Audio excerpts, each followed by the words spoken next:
Pessoal, tudo bem? Hoje eu quero falar sobre um assunto bem interessante. Nós vamos comentar aqui sobre uma frase que Jesus falou e a gente pode fazer uma pequena análise, assim, reflexiva, né? De onde Jesus tirou essa frase, né? E o que é que ela significa. Aqui em Mateus 20, versículo 16, ele fala: portanto, os últimos serão primeiros e os primeiros serão últimos. Aí ele diz: pois muitos serão chamados, mas poucos escolhidos. Então, o que ele quis dizer com essa frase?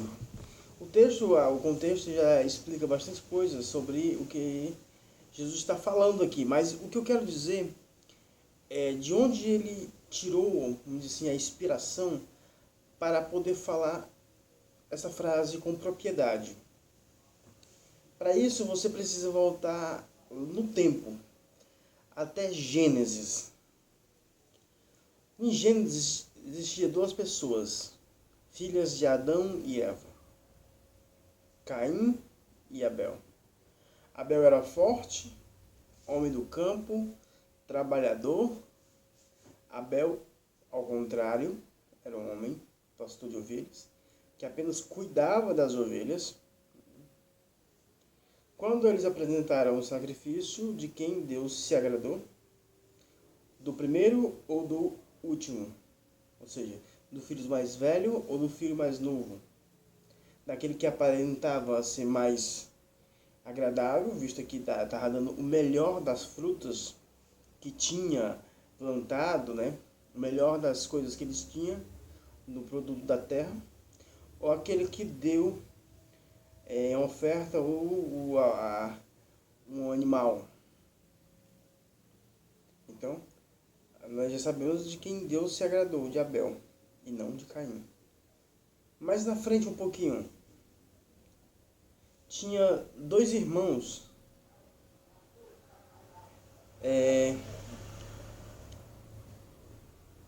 Esaú e Jacó. Esaú, ele nasceu primeiro, Jacó nasceu agarrado na sua perna, por isso ganhou o nome de Jacó, porque quer dizer trapaceiro. Na vida que eles tiveram, o processo, na vida que eles tiveram, Esaú tinha tudo para ser o primogênito não, a pessoa que ia dar todos os bens dos seus pais, e ele era o cara que ia herdar todos os bens do seu pai. Porém, Deus escolheu o menor.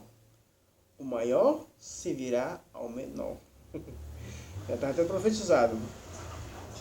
Desculpa aqui a zoada. Mais na frente, vamos ver lá. Mais na frente um pouquinho, vamos acelerar um pouco no tempo. Vamos para os filhos de Jacó. Tinha vários filhos, vários homens fortes, homens bonitos. Mas nasce um meninozinho, né? Chamado José, um sonhador. Ele, dos filhos mais novos, mais novos de Jacó, era desprezado. Os outros iam trabalhar, iam para as guerras, iam fazer um monte de coisa, e outros ficavam mais reservados. Mas o pai tinha um apreço melhor com José e despertou inveja aos seus irmãos. E aqui demonstra de maneira prática que aquele que Deus olhou e amou foi José, e os seus irmãos não, né? Vamos dizer assim. Mais na frente, vamos seguindo aqui o caminho. Mais na frente, tinha uma criança chamada Moisés, filho mais novo de uma família que tinha dois irmãos, Arão e a abençoada. Né? Tinha dois irmãos mais velhos do que ele.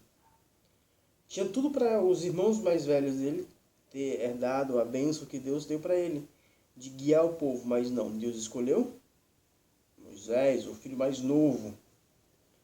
Mais na frente, vamos caminhando.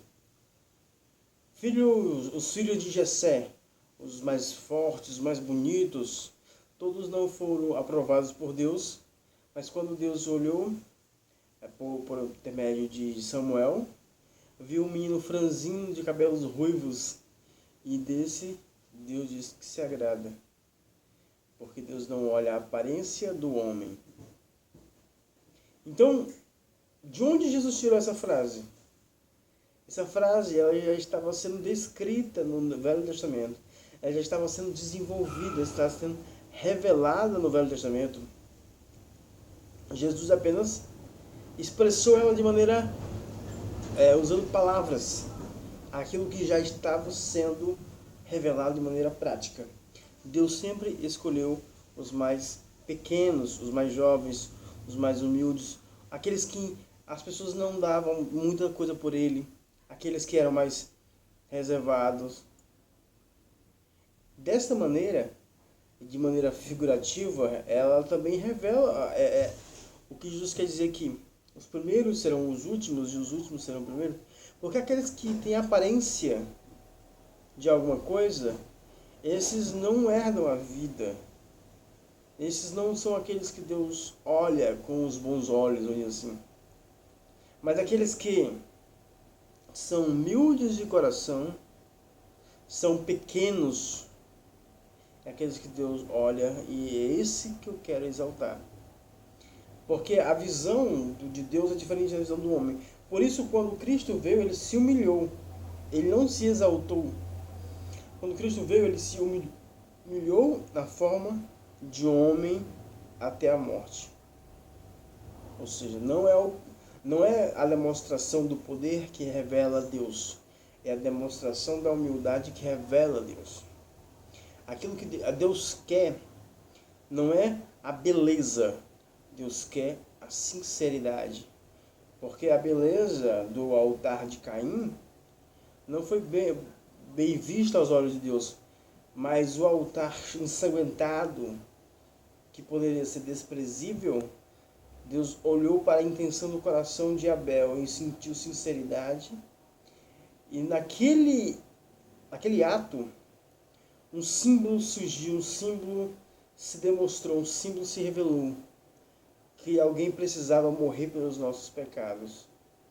E nessa ideia de figura arquetípica que foi criada, desenvolvida, surgiu ali a expressão da humildade, né? A expressão de que Deus não olha a aparência, porque se Deus olhasse a aparência, Deus tinha ficado com Caim e não com Abel.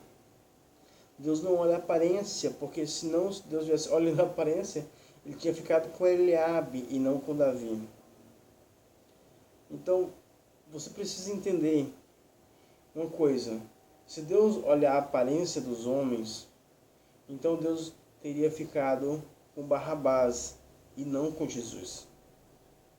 Tá bom? Porque é nessa demonstração de humildade, né, que revela o caráter, a grandeza do homem. A gente tem a mania, vamos dizer assim, a mania de revelar, demonstrar que os homens são os poderosos, os fortes. Só que essa figura é a figura humana, carnal. Porque quando você coloca Barrabás e Jesus numa balança, quem era homem? É aquele cara lá que era assassino, ladrão, fazia as coisas na sua força, do seu braço, ou aquele que, de maneira pacífica e não passiva, promovia uma revolução da consciência humana. Ou seja, não é aquele que tem força no braço, mas aquele que tem capacidade de suportar a dor, em nome de algo muito maior. Então, homem não é aquele que demonstra força. Homem é aquele que suporta a força dos outros contra si. Essa é a demonstração. Aqui demonstra que os últimos são os primeiros, porque os primeiros são bem vistos pelos homens, mas os últimos sempre são bem-vindos e vistos por Deus. E é esses que Deus chama para junto de si. Amém?